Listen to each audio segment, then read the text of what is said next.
Good evening, everyone. Welcome to another Sober Dad Sunday. My name is Matt, and since it's Sober Dad Sunday, yes, I am a sober person. I have been in recovery for a little over 2 years. I'm a dad to three kids, and it is Sunday night here in the Eastern Time Zone in the United States.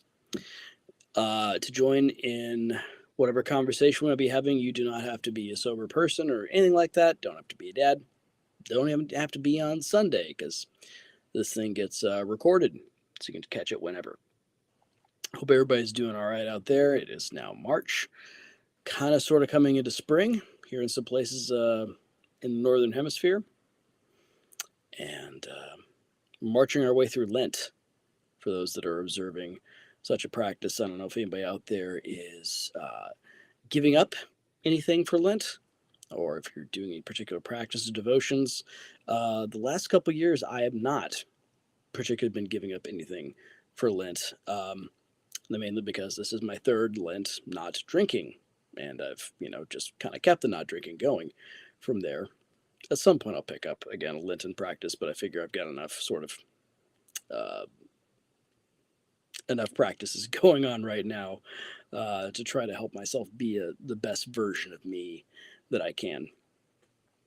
So tonight, I just want to ponder for a few minutes on the value of looking back and whether we mean to or not, looking back and realizing that we have grown, that we've changed, that we are not the person that we once were.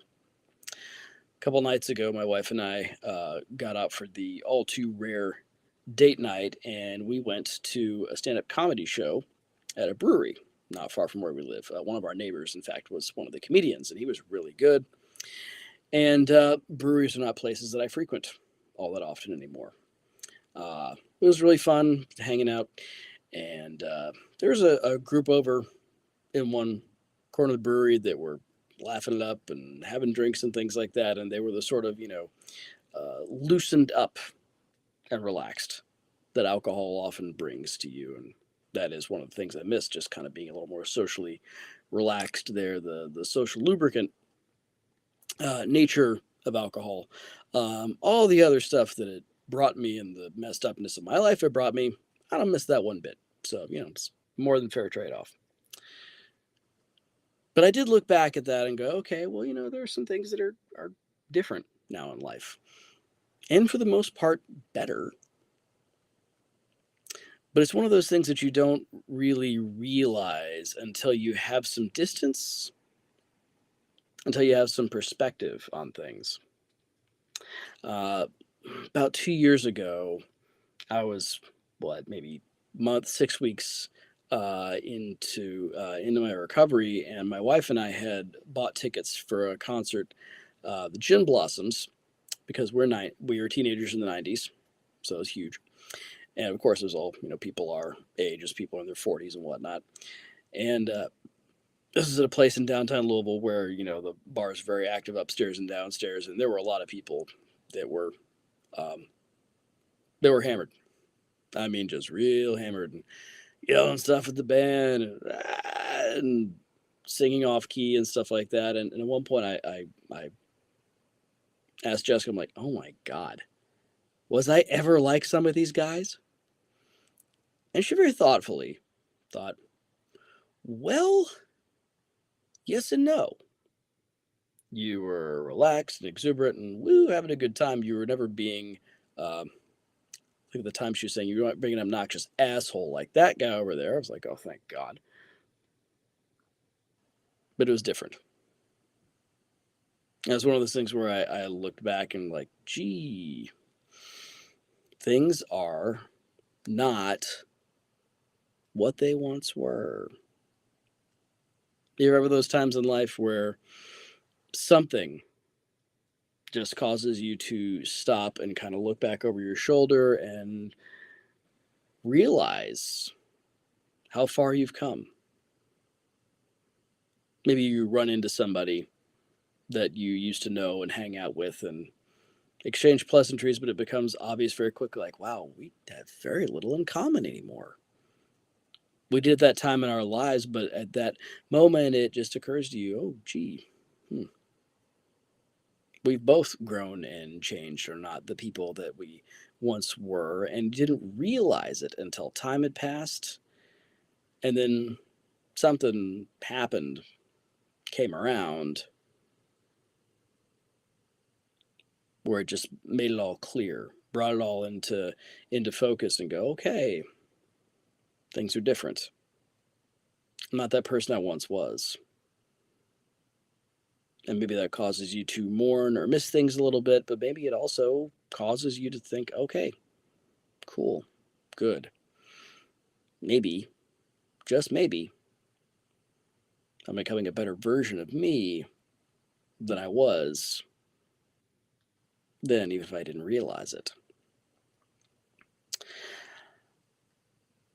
One of my, actually, not one of my earliest ministry gig back starting when I was 18 years old, long time ago now, was at a summer missions camp.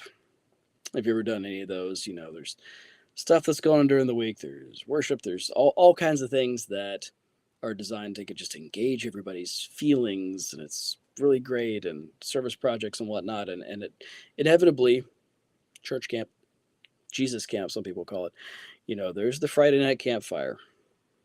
Everybody's reflecting on their week and all the things, and the question inevitably comes up. And more than once, I was the person to put this out there to the camp community because I was in charge. How will you be different going forward after this week? Which, in and of itself, okay, fine question.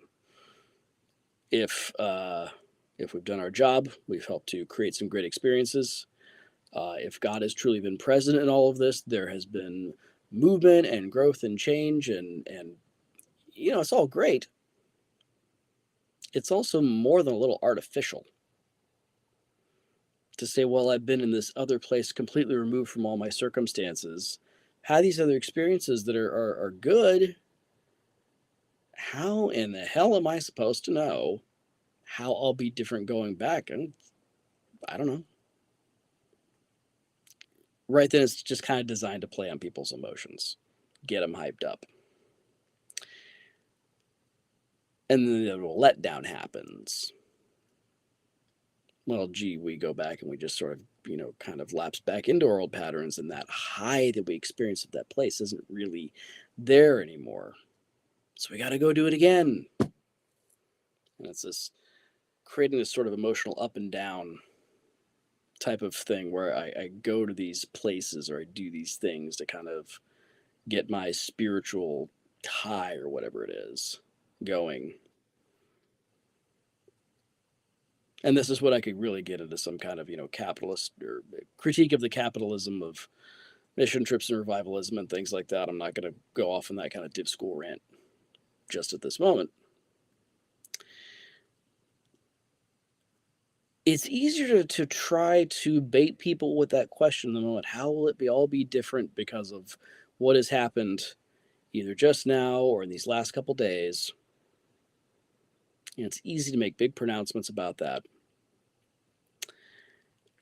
It's a lot harder to do the day in, day out work of just going about our lives, of striving towards goals,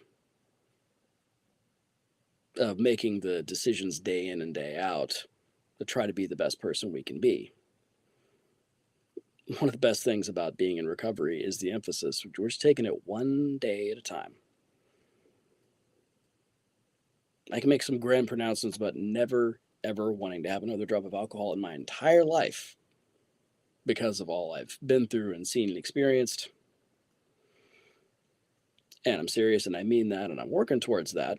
But really and truly, it's just a one day at a time thing.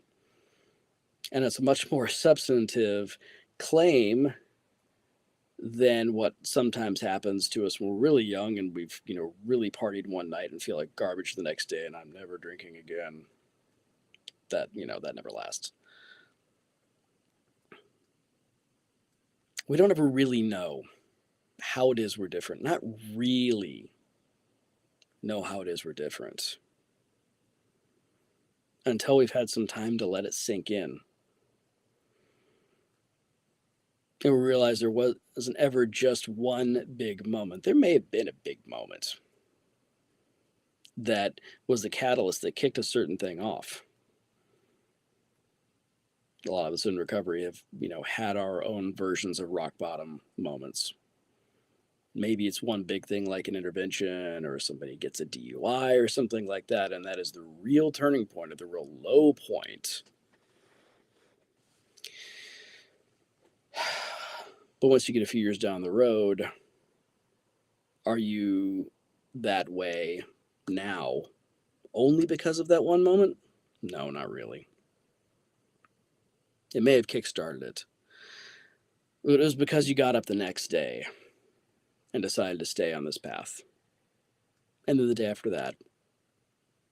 And then the day after that. And then at some point you might be at a concert and see the drunk, obnoxious a-hole near you and go, wow, I'm glad I'm not that person anymore. Or you meet somebody from your past and you recognize just how different things are. Or they point out, wow, you look different, you feel different, something's just different about you because they haven't seen you in a while. And it also kind of starts coming together. In Christian church circles, we often love the big dramatic conversion story. Again, I think that plays more to our kind of capitalist impulse and look, here's this big dramatic moment, we can package and sell that. And there's certainly some stories in the Bible that would lend themselves to that. Biggest one being a guy named Saul of Tarsus gets knocked off his horse and blinded, and God changes his name to Paul, and he becomes this huge figure in the early church. But someone reminded me years ago that for every single Paul, there's at least a dozen Peters and Jameses and Johns and Andrews and the disciples that walked alongside Jesus day to day, and most of the time had no freaking clue what was going on. But those guys, at some point, could look back and go, man, we had no idea what was happening at the time. We don't know half the things, what Jesus was saying, what it even meant, no idea. Now that we've been at this a while, we can tell there's some differences, there's some growth, that we have come a ways. That all of this labor, some of it that may have seemed kind of endless, and was there any point to it? And are we ever going to get anywhere? Did in fact get them there, even though we couldn't see it in the moment because we're too caught up in all that's going on.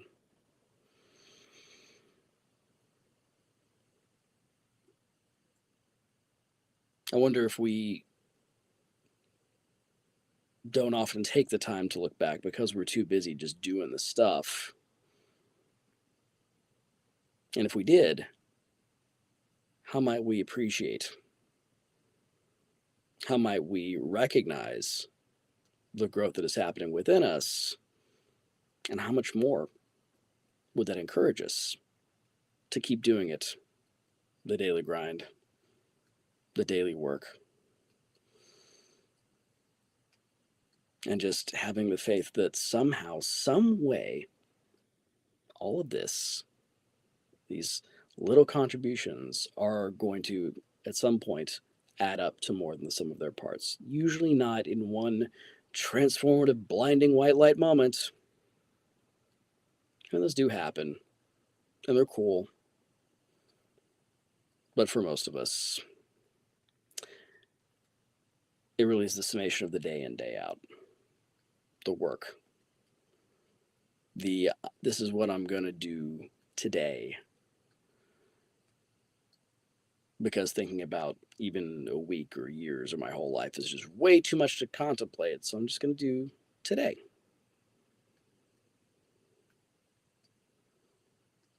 But whether it sneaks up on you or whether you are a little more disciplined than me, and regularly do take that time to look back, to search, to remember, to recognize how things have grown and changed, how you have grown and changed, and to celebrate and to be grateful. Whether it happens because you made the time for it, whether it happens by accident, I hope that every now and then it does happen for you, so that you can be encouraged, so that you can keep it going, so that you can keep striving on the journey.